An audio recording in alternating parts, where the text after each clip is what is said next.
Okay, so we left off on Monday, social cognition. Oops. So we already talked a little bit about social cognition because I use it as an example of research. It's a lot of what I study, and its relationship to media. Your textbook definition is the mental processes that people use to make sense of the social world around them, thinking about other people. So I've defined it before. It's, oh, sorry, you guys, you should point out that you can't see anything. Of course, we could go back to the old days of lecturing with no, oh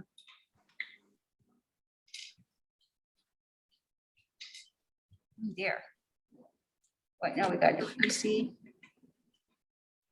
Oh, there we go. And I also forgot here. Share screen. Sad. Okay, now we're all set. So I've defined it as the thoughts, understanding the thoughts, feelings, intentions, and so forth of other people. So really important. Social psychology, pretty much all of it has something to do with social cognition. Some of the things we're going to focus on today: impression formation. That just refers to that initial first sight and first impression that you have of another person, right?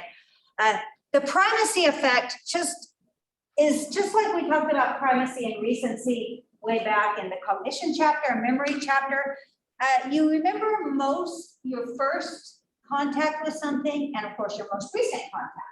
When it comes to people, this just means that the first impression really makes a difference. We tend to hold that in our heads for a long time about people, even when they prove themselves to be otherwise. So your first impression really matters. And you can remember that when you're thinking about your own interactions with other people, think, well, that was my first impression. Should I really be going on that? You could also think of it for yourself. You should present a good first impression. And you're talking about someone like me who lives in jeans and t-shirts. My mom's always on me about how I need to make better first impressions. You just have to remember, well, this is the impression I give to people, and later they expect certain things of you. Well, that's the way it is, right? They do matter. Social categorization, that's just when you assign someone you've just met to a category, pretty much based on your past experience with people like that person. This is where stereotypes come into effect. If you take one look at a person in a lab coat and assume they're a doctor, and then also believe a certain set of things about that person, you're really falling into a stereotype. We see it as far as racism goes. If you're judging everyone by the color of their skin or the way they dress or the car they drive, you are using stereotypes to categorize them, right? So it's a problem. We'll talk more about that later. Implicit personality theory, it's just sets of assumptions about how different types of people and their personality and actions are all related to each other. This is just thinking that we assume things about persons according to the category we assign them to upon that first impression frequently. So the implicit association test, you guys hopefully did that. It measures the degree of association between concepts. So what does this mean? It means, for example, if you take the one that looks at racism and you look at Black people or white people, and then you have good and bad words. The idea here is if it's easier for you to associate good things with white people and bad things with Black people, that the assumption is you are prejudiced against Black people implicitly, even if you say something different explicitly. There's ones on ageism, young people versus old people. Assumption there is if you are quicker to respond when a good thing is presented with an old person than when it's presented with a young person, that you prefer old people. So that's what's going on there. You're going to discuss that in a second. Schemas, mental patterns that represent what a person believes about certain types of people. So we talked about schemas in the developmental chapter and Piaget, and how people, children learn about the world and how they create mental patterns, and when they learn new information, they either have to assimilate this new information to existing thought patterns or schemas, or they have to accommodate and change their schemas, to adapt this new information. Well, schemas can become stereotypes. Okay, if we begin to assume things about people based on certain things, you know, their appearance and so forth, then we can be developing stereotypes. So let's stop here and have our discussion. We all have an online group and an in-class group again. So here's what I want to you guys to talk about when you think about the implicit association test. Did the results surprise you? Do you think that they're accurate? Do they reflect who you really are? Do you see any problems with this sort of test for measuring attitudes? And while you're doing this, remember that this is measuring implicit attitudes or associations, implicit associations between different things to get at your implicit attitudes, right? Explicit are the ones you openly talk about. So what matters, of course, is your behavior. Okay, you can have a knee-jerk, you know, implicit, like subconscious reaction to, you know, I don't know, to fat people or something. But if you don't act upon it, then it's not really a problem. I mean, if you think that you just don't like certain things, okay, maybe you don't like older people. Maybe you think older people smell funny. I remember once my boyfriend's daughter told me she didn't like old people because they smelled funny, but she's always super polite and respectful. So it doesn't matter that her instant reaction is, oh, I don't like this person. No, what matters is she then comes to like people because she behaves politely and respectfully. So keep that in mind. Sometimes explicit versus implicit is really important. So we're going to talk about narcissists, I think, in chapter 14, if we have time. Narcissistic people and people with narcissistic personality disorder frequently appear to have very high self-esteem, okay, because their explicit self-esteem is high. But when they measure implicit self-esteem, it turns out that that's very low, which is one of the reasons they act the way they do, is they're trying to get affirmation from everybody to prove to themselves that they're actually not, you know, really not worthy of self-esteem, right? Okay, so go ahead and get up. I'm going to give you guys 6 minutes to talk about this. I kind of want an in-depth discussion, maybe a little more if you need it, and then we'll come back and talk about it in class. For this group, I'm setting you guys up in the, there's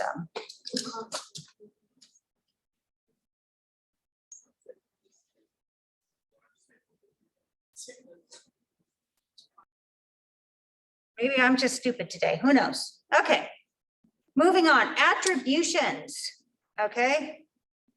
Attribution is just how we explain behavior. What do we attribute people's behavior and our own behavior to? Attribution theory is a theory of how we make them, and they have two broad areas.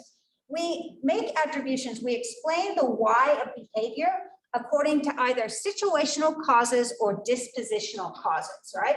So a situational cause is when you blame behavior or attribute behavior to external factors, right? So for example, you see a woman have a meltdown, start screaming and crying and stomping her feet and whatever, and you look at her and you say, oh, well, she looks a bit crazy, but her dog just got hit by a car, right? So she's only like that because her dog got hit by a car. Now, if you attribute it to dispositional causes, this means that we blame or attribute behavior on something internal to the person, to their personality, their moral character, or whatever. So you might look at that woman who's screaming and crying and having a meltdown and think, oh, that's just because she exaggerates everything. She's neurotic, and so forth. So you're basically saying she's acting that way because of something internal to her, rather than the fact, you know, if my dog got hit, I'd be upset, but I wouldn't be just having this fit, right? This is important. We do a lot of different things of this. So fundamental attribution error is the tendency to overestimate the influence of internal factors in determining behavior and attributing behavior while underestimating situational factors. So we do this in a lot of different circumstances. So we tend to When it's an out group, or which is a group we don't like, so not us, them, right? Or people that we have, or groups of people we have stereotypes or prejudices against, right? We tend to hold the person responsible for things rather than external factors or situational factors. Whereas when it's someone in our in-group or ourselves, we tend to think, well, it's, you know, external factors, situational factors. It's not our fault so much. It's what happened to us, right? So this is important. I mean, we also can be too harsh on ourselves. So we can be judging our own actions. And if we think, you know, we do poorly on an exam, okay? So if we have a dispositional factor, we might just say, oh, I'm really bad at learning. I'm a bad student, I'm a failure. I'm just not smart enough, okay? Or we could say, oh, I did poorly because, you know, we're in the middle of a pandemic. My family's all been sick. My car broke down the other day. And so we're attributing our poor thing to situational factors. Now, we need to be able to be kind to ourselves. We have to be realistic and say, oh, okay, I should have studied harder, but also forgiving of ourselves. So it can be a personal thing, but also between groups. So prejudice. So moving on to why we tend to, you know, for example, hold out-group members like personally responsible dispositional factors when we attribute the reasons for their behavior. Okay, so prejudice. Prejudice is the negative attitude held by someone about members of a particular social group. So ageism, you guys, some of you did the age implicit association test, right? Sexism, some people probably did that. I know someone in my earlier class did. Racism, people too fat or too thin, all sorts of types of prejudice. That's the attitude. Discrimination is the behavior. This means treating people differently because of prejudice towards the social group to which they belong, right? So prejudice is the attitude, discrimination is the behavior.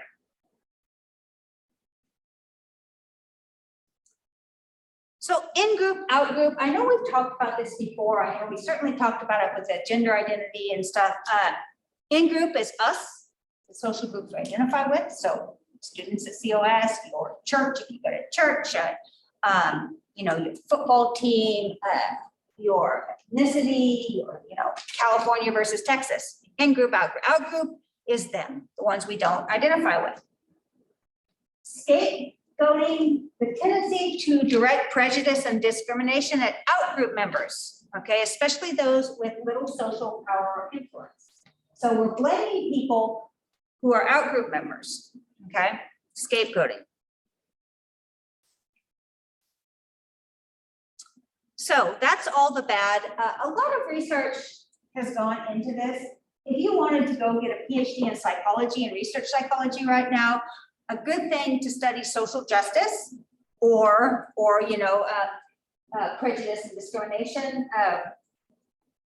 It's important. It's important in the world today. They're also hiring a lot of people who can study it. We need more research on it. And we need a lot of research on overcoming prejudice, right? So prejudice happens. Well, how do we get rid of it? So how do we learn it? We need to know how we learn it so we can know how we can unlearn it, right?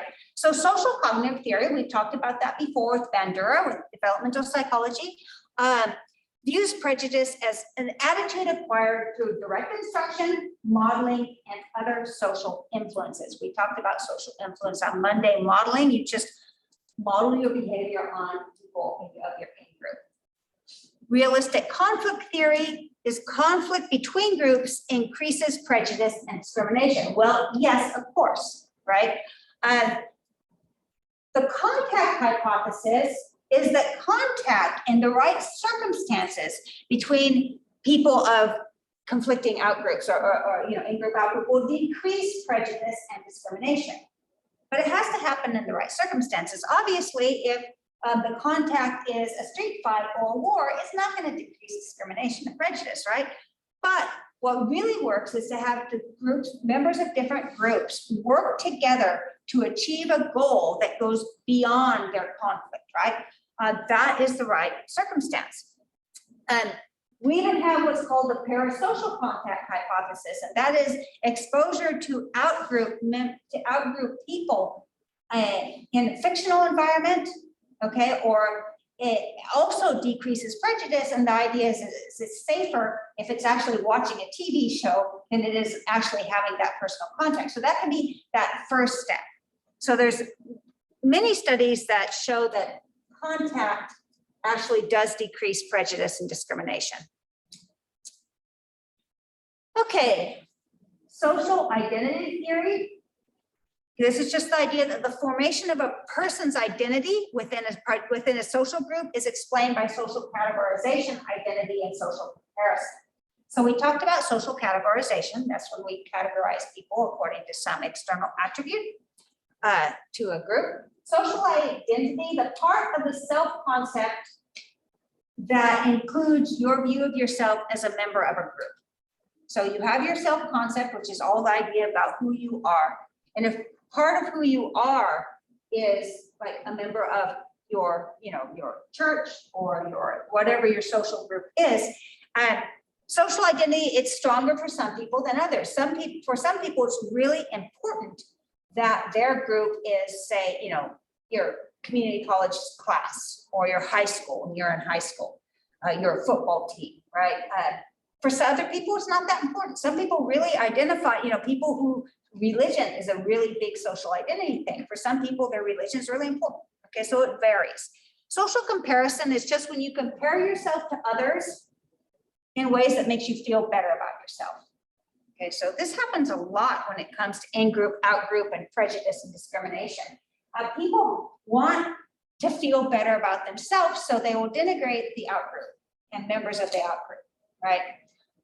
A lot of intergroup conflict happens because of the insecurity of people in one group prompts them to use this social comparison to feel better about themselves. We'll say, well, at least I'm better than, whatever you're prejudiced against, right?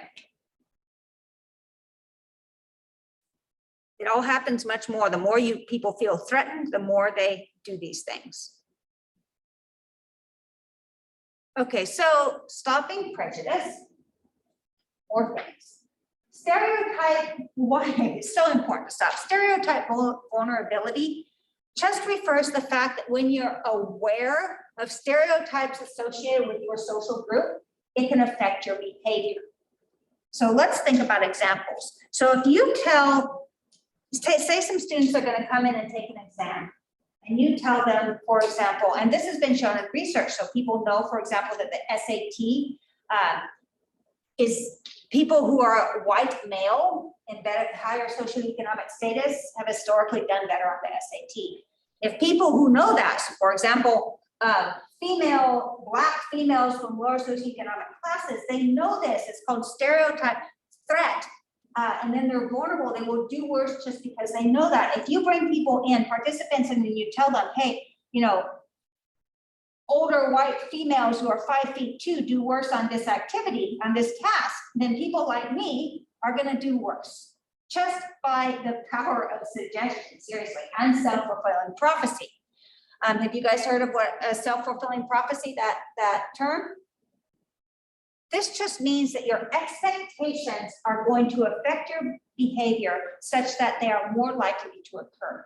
If you think you're going to do poorly on an exam because it's geared to be easier for white males, then you actually might do worse on that exam, right?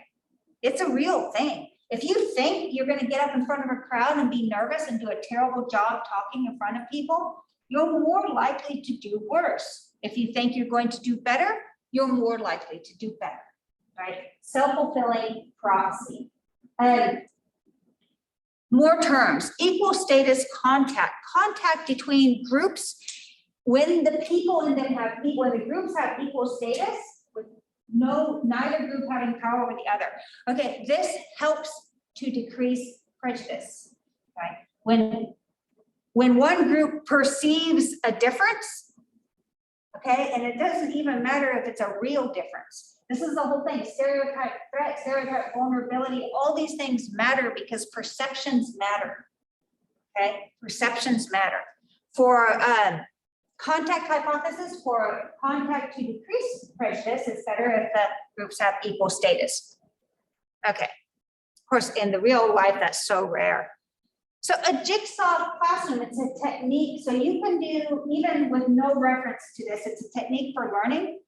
It's just when you have one person be in charge of learning everything about one thing. So you have 5 people, each of them learn a different part of history about, you know, say the World War I or something. One person specializes in France, another one in Britain or so forth. And then they all share information, so they have to go to each other to learn, right? So this can be used to help to reduce prejudice. Education, certainly lower in intergroup conduct, it encourages it. And then we have a famous experiment, the Robbers Cave experiment. This is, I can't remember, I'm gonna have to click on the link to remember the date, but it's been many decades. Robbers Cave is in Oklahoma. Let me go here. And let's see. This is a really kind of interesting thing. I'm not going to read all of this, but this is a summary of it. Summer of 1954. Okay, so what happened is Sharif got these 22 boys together, fifth graders, they were matched, they had basically the same, in the 2 groups, we talked about matched pairs.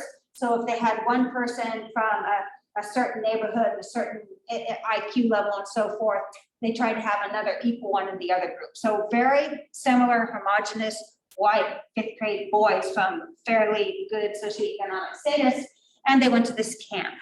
And what they started by really encouraging them to think of each other as 2 separate groups. They had them in 2 groups. They actually had names for them. They're like the Eagles and the Whatsits, I don't remember. They did all activities. All they did was encourage them to have this strong rivalry. Okay, like you know, put 2 people on different teams. So they were different teams and they got really horrible to each other. Okay, they denigrated each other, they put each other down, they were really strong rivalry. First step. Second step was to try to see what they could do to decrease that rivalry and that intergroup hatred. And the way they do that, so first they just tried contact. That didn't work because by that time they were hating each other, you know.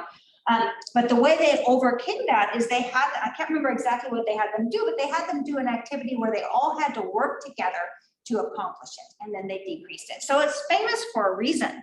Because first of all, it shows how easily it is to make people hate each other. These are all similar 5th grade boys. They have no reason, they're all very similar. In any other circumstance, they would have all been friends. They've done other social psychologists have done groups. All it takes is to bring people into a lab and give them different colors of t-shirts to make them form 2 teams and not like each other. It's that easy. Human beings are super group oriented. We all want a them versus us, right? Moving on. So with that in mind, how easy it is to cause things like prejudice and discrimination to happen, and how easy it is to manipulate people into a them versus us attitude, let's talk about some of the consequences and some of the things that happen. Aggression. So aggression is just physical or psychological behavior performed with the intent of doing harm. You guys probably already knew that, right? Not really complicated. We're going to differentiate between 2 types of aggression: hostile aggression and instrumental aggression. So hostile aggression, the purpose is actually in harming another person. That's the purpose. Instrumental aggression, you just cause harm to another person, but that's because you're trying to go for another goal, okay? And the first one, you're using the person, the hostile aggression, the person, harming the person is the end. Instrumental aggression, the harming of the person is means to a different end, okay? So, for example, if you are a burglar or something and you have to harm someone, shoot someone or punch them in the face, but the purpose is to steal something, right? Whereas murder is just you go and you want to kill the person. So that's the difference. Frustration aggression hypothesis just holds that aggression is more likely to occur when a person is frustrated. This is true. We've all experienced what frustration does. It does not make us nice and happy and want to give hugs, right? So we're going to talk a bit more about that in a minute. Let's first go to why are people aggressive? Okay, evolutionary theory provides most of the explanation needed for that. Aggression is an instinct for fighting to promote the survival of our species, to promote the survival of our genes, right? You know, males fight, they compete for access to females. Okay, right there, you've got aggression, right? You can see it in deer, you can see it in a lot of animals. They're competing. Springtime, they're all bashing each other. Why? Because they want access to females, and so that way their genes continue, right? They got more replications of them. So biological influences, genetics, some individuals are more aggressive than others. Amygdala and limbic system. Remember we talked about that? The amygdala is where fear, that's the part of the brain that's really active when you're afraid. What did Yoda say? He said something like, you know, fear leads to anger, anger leads to hate, or hate, you know, hate leads to, it all leads to suffering, right? The certain thing is that fear leads to anger and aggression. If you ever had dogs, you talk about fear biters. Dogs who bite when they're afraid are some of the most unpredictable, okay? Testosterone, more testosterone means more aggression. This is why males are more aggressive, okay? Serotonin levels, if your serotonin levels are not optimum, you can become more aggressive. Major depression is associated with, I can't remember, intermittent behavioral aggressive, with temper tantrums in adults. People who have trouble with depression are also likely to get more violent and more angry. Okay, I watched a really cool movie the other day. I can't remember if it was Amazon Prime or Netflix. It was called Metal Lords. And it's about a battle of the bands in this high school, and this group, they're having a heavy metal group. And one of the members is a girl who has a serotonin problem, and she gets off her medication, or just when she gets a trigger, she goes crazy and gets really violent and aggressive. So yes, neurotransmitters, your brain chemistry has a lot to do with aggression. Alcohol increases aggression, okay? You've heard about nasty drunks or violent drunks. Some people get aggressive when they're drunk. Other people get weedy and sappy and also unbearable, but at least not dangerous, right? People who get aggressive when they're drunk probably shouldn't drink, right? It doesn't get better. So, more aggressive, social role, okay? Partly people are more aggressive because they think it's expected of them. Remember we talked about the differential treatment of boys versus girls way back in chapter 8? A lot more aggression is tolerated in boys. The whole boys will be boys thing, okay? It's still, you know, people still say it today. In culture, different, okay, culture of honor, kind of beyond the scope of this class, but cultures of honor, which is a good swath of the United States, it's very traditional family, traditional gender roles, and males are expected to be as aggressive as needed to protect their families, okay? California is actually a culture of honor, which is a surprise too, but certainly Oklahoma is as well. So it's expected of them, right? Other things, violent TV, movies, videos related to aggression. Again, it's correlated. You know, you don't know which way the causation goes. Video games. What about video games? Who thinks video games, violent video games, cause people to be more aggressive? Anyone? Sarai and Darius, what do you guys think? You guys think that violent video games affect real life aggression? I don't necessarily think so. I could see why people think that. Yeah, good. So let's look at this. There has been a lot of research on this. So there's two main groups of researchers, one Anderson and colleagues, a lot of his grad students, a couple decades now trying to prove any way he can that violent video games cause aggression. So let's look at one of these first earlier hallmark important studies, papers. Two studies examined violent video games. Study one was correlational, found that real-life violent video game play was positively related to aggressive behavior and delinquency. Stronger for individuals who are characteristically aggressive and for men. No surprise, testosterone, more aggression. Study 2 was an experiment. Laboratory exposure to graphically violent video games increased aggressive thoughts and behavior in both. In both studies, men had a more hostile view of the world than did women. Results from both are consistent with the general affective aggression model, which predicts that exposure to violent video games will increase aggressive behavior in both the short-term laboratory aggression and the long-term delinquency. So they have done so many studies on this, but at the same time, we have Ferguson and colleagues who are on the other side. And so it's been a couple decades of, this little academic war. Ferguson and colleagues, 2 studies examined the relationship between exposure to violent video games and aggression or violence in the laboratory and in real life. Study 1, participants were either randomized or allowed to choose to play a violent or non-violent game. Although males were more aggressive than females, neither randomized exposure to violent video game conditions nor previous real-life exposure caused any differences in aggression. Study 2 examined correlations between trait aggression, violent criminal acts, and exposure to video games and family violence. Results indicated that trait aggression, family violence, and male gender were predictive of violent crime, but not exposure to video games. So to make a long story short, there is a tiny, tiny association between playing violent video games and real life aggression. I think it's like 0.19. It doesn't make any real life difference. And you could account for it with other, there's a lot of compounding factors. There's no real evidence. What there is evidence for is that frustration and playing a violent video game will increase aggression. So measured like in applying hot sauce or something like that to a poor innocent victim, right? So if you are frustrated, you're more likely to be aggressive. My mom used to play Tetris, and if you got between her and the screen and something happened, she would be very aggressive.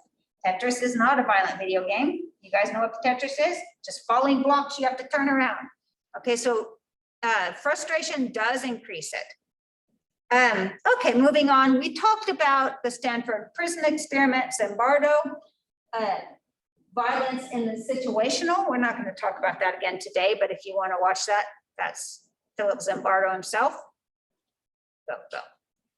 Okay, moving on to reasons for aggression and for not helping others. Bystander effect. This is just the effect of whether or not you're with more people will affect your decision to help or not help.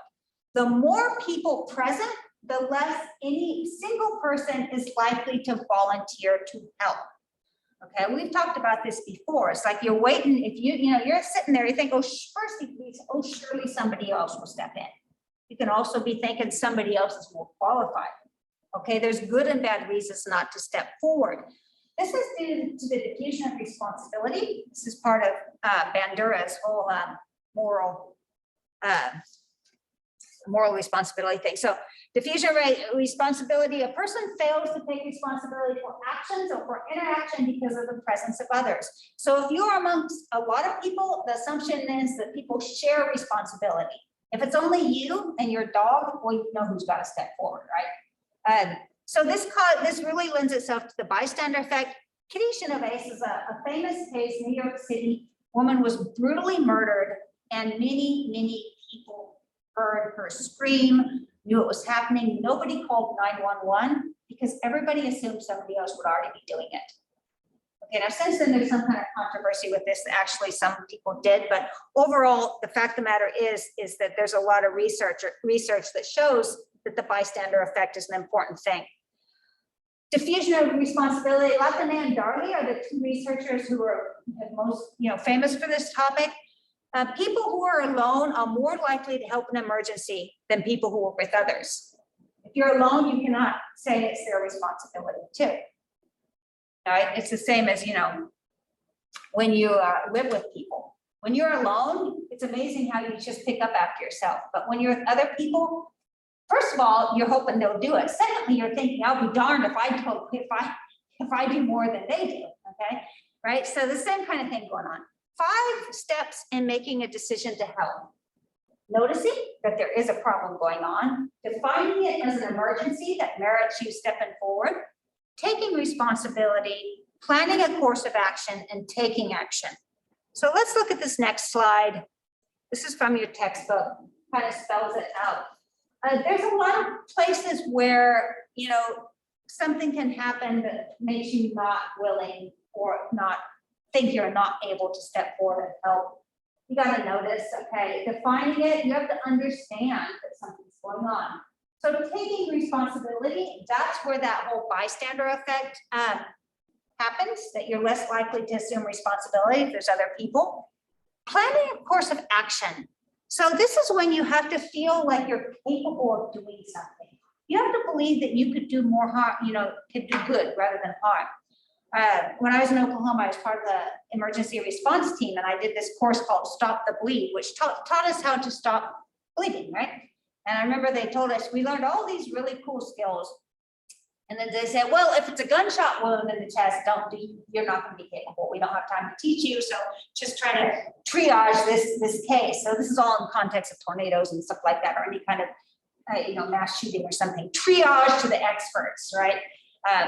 But that course did make me feel capable of dealing with most bleeding situations. If you guys have the opportunity to take a first aid course, it's a good idea, because we know that when we don't feel capable of helping, we're less likely to step forward. And then of course we have to take action. Cost of helping. Remember we talked about altruism on Monday? So that's doing good with no reward, no expected reward, and sometimes at a cost or risk to the self. Okay, generally the cost of helping shouldn't outweigh the rewards of helping, which is saying another lot. You know, our first responsibility is to ourselves and our family. If you have children, you're less likely to risk your life to save a stranger, because of course you have that responsibility to be there for your children. Okay, here's an actual graph. So here what they can do is do a lot of different experiments with students or participants. You bring participants into a lab, you tell them, okay, you're going to do this research study, and then you fill the room with smoke. Or maybe you have someone standing outside scream, okay? So they've shown that people who are alone are much quicker to report that the building might be burning down. Once you have 3 people in there, much less likely. It takes them longer to report it if they do it all, right? People work much more quickly when they know that the sole responsibility for taking action lies with themselves. Okay, we are done with aggression. We'll move on to something a bit more interesting. Well, I don't know if it's more interesting. Aggression is fascinating. Attraction is also interesting. It's just easier to talk about because you don't have to think about people dying, right? Attraction. Interpersonal attraction, liking or having the desire for a relationship with a person. Maybe romantic, maybe just friendship. There you go. The best predictor of attraction is proximity. That means you're close to someone, right? If you're not close to someone, you can't fall in love with them. You can't decide they'd be a good friend, right? Proximity is the best predictor. Then people like similarity. People like people who are similar to themselves, or sometimes who are different. That's complementarity is there. This goes so far as initials. So one of my professors at OU, I think his dissertation and a big article he published in an important journal, showed that people within a certain geographic area were more likely to get together with people who had the same initials as they did. Literally took the phone book and predicted how likely romantic relationships were based on initials. Same initials, more likely.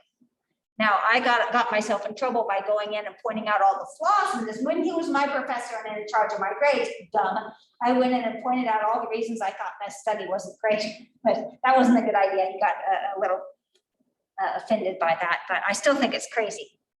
Nonetheless, he did have data to show that was the truth. Reciprocity of liking. We like people who like us. Anyone have an idea why that might be true? Why do we tend to like people who like us? Because it's beneficial. I got it because it's beneficial from Darius. What I hear from over here? We want to be liked.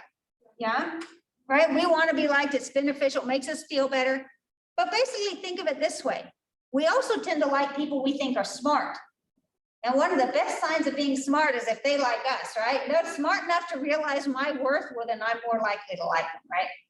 So yeah, we do like people who like us.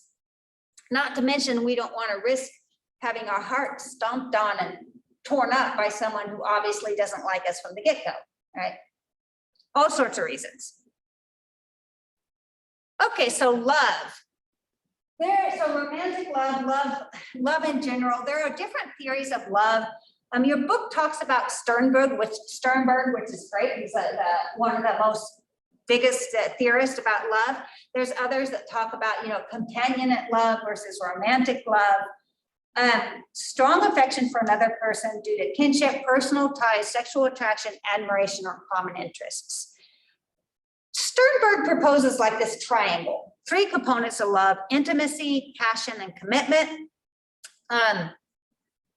Romantic love, type of love consisting of intimacy and passion, companionate, intimacy and commitment, consummate, all 3. So let's look at the next slide. It shows them all. 7 different kinds. Sometimes I actually think on Sternberg's website, which you can look at it now, he talks about 8. 8 is lack of any of them. 8 is the 8th is 0 love. So if you just have intimacy, it's liking, okay? If you just have passion, it's infatuation. Commitment only is empty. So these are components of love. If all you have is commitment, it's empty love. Fatuous love, passion and commitment, romantic intimacy and passion, companionate, intimacy and commitment, right? So friendship, when you need that intimacy and commitment to make it work, right? Okay, so we're gonna watch this. I think we might have time to watch most of it anyway. This is Helen Fisher. She is a researcher, researches intimate relationships. She was also one of the founding people. I think she's involved with eHarmony, which is a matchmaking site, really focused on permanent relationships, and maybe chemistry.com. Does that sound familiar? I think she's also important in the chemistry.com. She's a good speaker. There's a link later in my slideshow to a different talk she gives, but let's look at this one a little bit. It's kind of fun.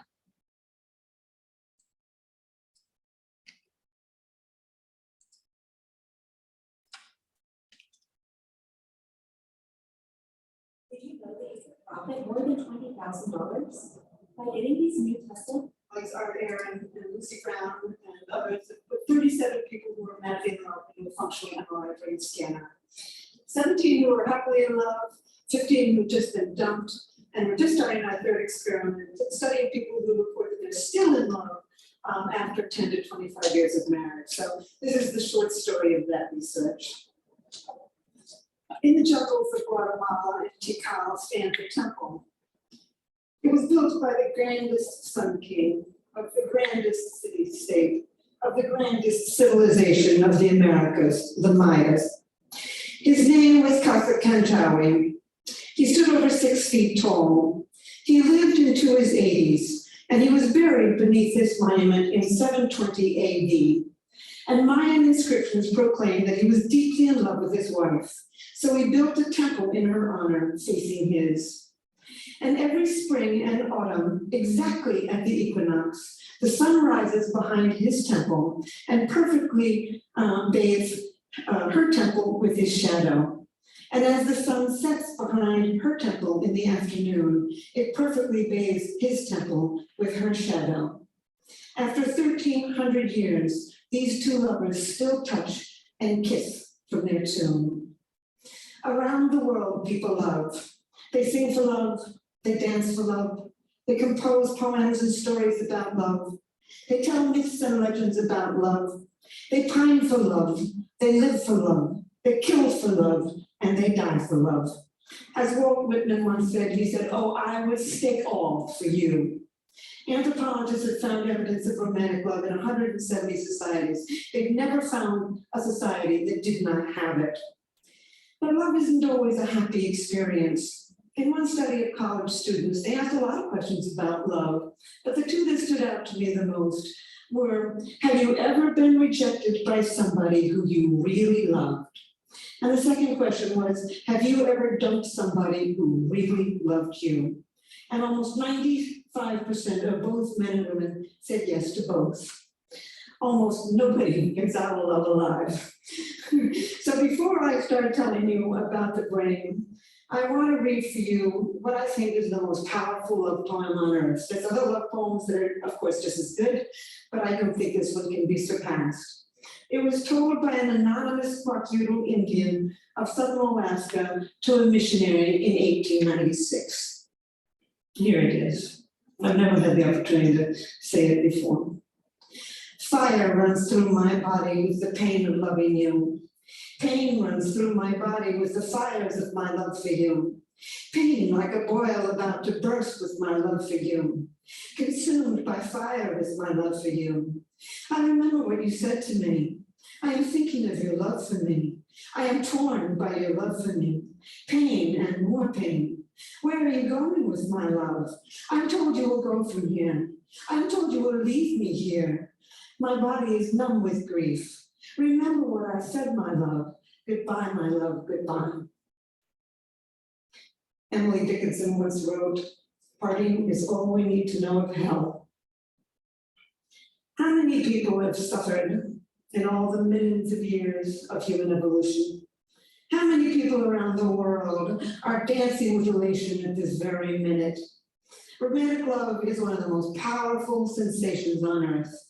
So several years ago, I decided to look into the brain and study this madness.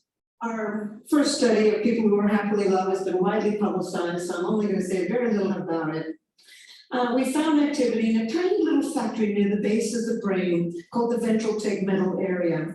We found activity in some cells called the A10 cells, cells that actually make dopamine, a natural stimulant, and spray it to many brain regions. Indeed, this part, the VTA, is part of the brain's reward system. It's way below your cognitive thinking process. It's below your emotions. It's part of what we call the reptilian core of the brain, associated with wanting, with motivation, with focus, and with craving. In fact, the same brain region where we found activity becomes active also when you feel the rush of cocaine.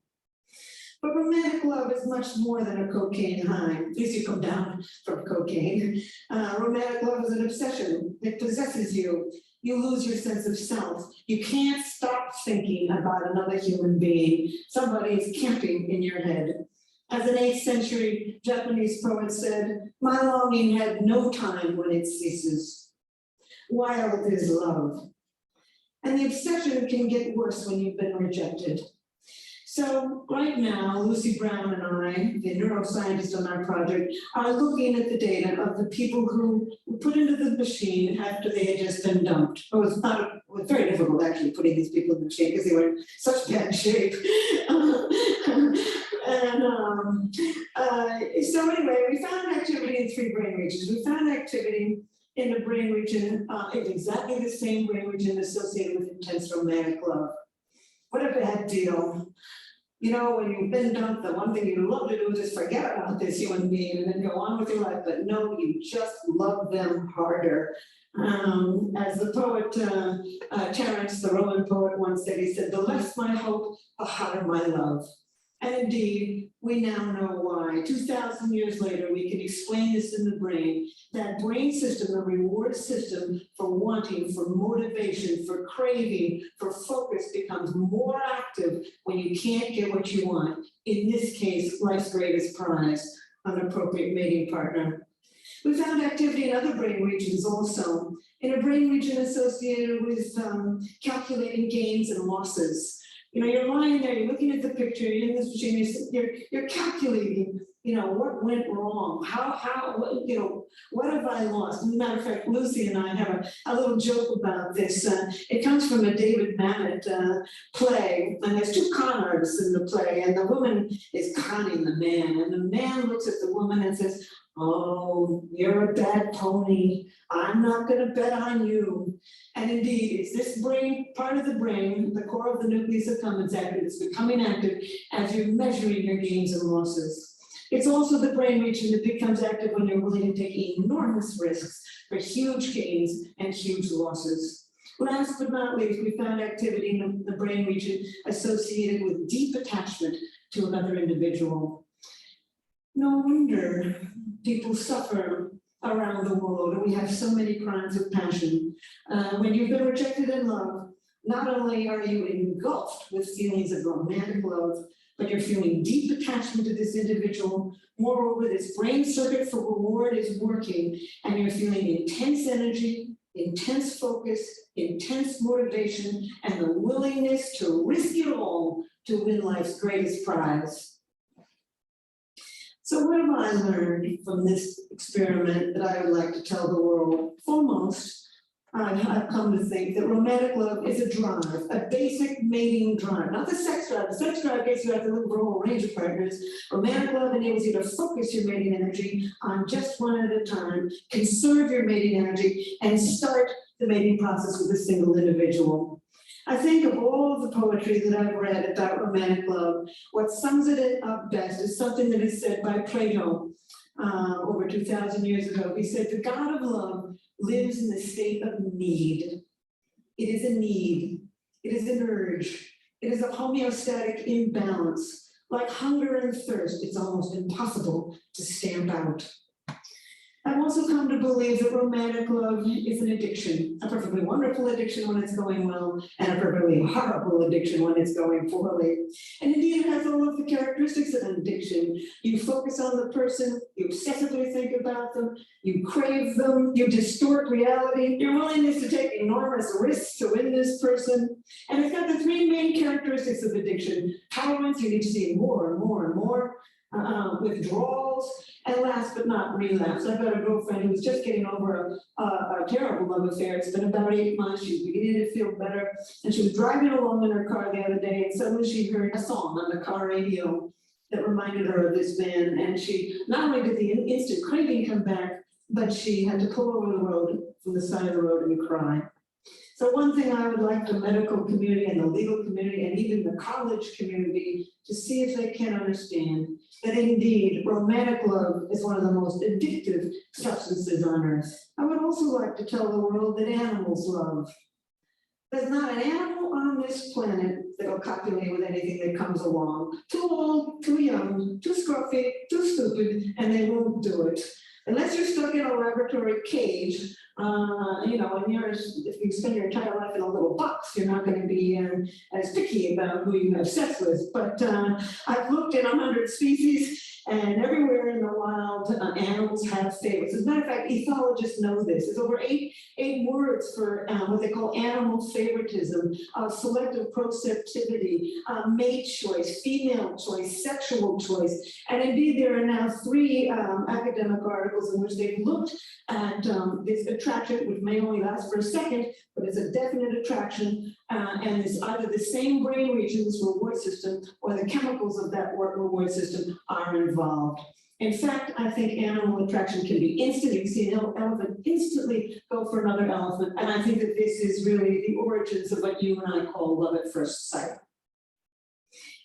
People have often asked me whether what I know about love has spoiled it for me. I just simply say hardly. You can know every single ingredient in a piece of chocolate cake, and when you sit down and eat that cake, you can still feel that joy. And I'm certain I make all the same mistakes that everybody else does too. But it's really deepened my understanding and compassion, really, for all human life. As a matter of fact, in New York, I often catch myself looking at baby carriages and feeling a little sorry for the tot. And in fact, sometimes I feel a little sorry for the chicken on my dinner plate when I think of how intense this brain system is. Our newest experiment is been hatched by my colleague Art Aaron, putting people who are reporting that they are still in love in a long-term relationship into the functional MRI. We put 5 people in so far, and indeed we found exactly the same thing. They're not lying. They basically, the brain areas associated with intense romantic love still become active 25 years later. There are still many questions to be answered, and asked about romantic love. The question that I'm working on right this minute, and I'm only going to say it for a second and then end, is why do you fall in love with one person rather than another? The reason I never would have even thought to think of this, but Match.com, the internet dating site, came to me 3 years ago and asked me that question. And I said, I don't know. I know what happens in the brain when you do become in love, but I don't know why you fall in love with one person rather than another. And so I've spent the last 3 years on this. And there's many reasons that you fall in love with one person rather than another that psychologists can tell you. And we tend to fall in love with somebody from the same socioeconomic background, the same general level of intelligence, the same general level of good looks, the same religious values. Your childhood certainly plays a role, but nobody knows how. And that's about it. That's all they know. No, they've never found the way two personalities fit together to make a good relationship. So it began to occur to me that maybe your biology pulls you towards some people rather than another. And I have concocted a questionnaire to see to what degree you express dopamine, serotonin, estrogen, and testosterone. I think we've evolved 4 very broad personality types associated with the ratios of these 4 chemicals in the brain. And on this dating site that I've created called chemistry.com, I ask you first a series of questions to see to what degree you express these chemicals, and I'm watching who chooses who to love. And 3.7 million people have taken the questionnaire in America. About 600,000 people have taken it in 33 other countries. I'm putting the data together now, and at some point, there will always be magic to love, but I think I will come closer to understanding why it is you can walk into a room and everybody is from your background, your same general level of intelligence, your same general level of good looks, and you don't feel pulled towards all of them. I think there's biology to that. Okay, we're gonna stop because it's pretty much, we're near the end. We still have a couple minutes here. Well, we could watch it. Let's finish I it think up. we're going to end up in the next few years to understand all kinds of brain mechanisms that pull us to one person rather than another. So I'll close with this. Oh, these are my older people. Faulkner once said, "The past is not dead. It's not even the past." Indeed, we carry a lot of luggage from our yesteryear in the human brain. And so there's one thing that makes me pursue my understanding of human nature. And this reminds me of it. These are 2 women. Women tend to get intimacy differently than men do. Women get intimacy from face-to-face talking. We swivel towards each other. We do what we call the anchoring gaze, and we talk. This is intimacy to women. I think it comes from millions of years of holding that baby in front of your face, cajoling it, reprimanding it, educating it with words. Men tend to get intimacy from side-by-side doing. As soon as one guy looks up, and the other guy will look away. I think it comes from millions of years of standing behind that bush, sitting behind the bush, looking straight ahead, trying to hit that buffalo in the head with a rock. I think for millions of years, men faced their enemies, they sat side by side with friends. So my final statement is, love is in us. It's deeply embedded in the brain. Our challenge is to understand each other. Thank you. Okay, so hopefully you enjoyed that. I like it. Let's really quickly finish this. Oops, maybe, okay, so there's another talk by Helen Fisher, a TED Talk there, 10 Facts About Infidelity. It's fun. Love Actually, the science behind lust, attraction, and companionship. Anybody seen the film Love Actually? God, you get, must be like older generation, big Christmas film with some people. So more things for you to look at. Finally, social neuroscience is actually looking how the brain processes relate to social behavior. I know I mentioned that TPJ, I don't know what's TPJ, the temporal parietal junction and relationship to pro-social behavior. And we've talked about the amygdala. So you could take a whole course on social neurosciences if you're interested, up and coming field. And anyway, here ends my favorite chapter. Next week is personality, which is another really fun chapter. So anyway, thanks. See you guys later. And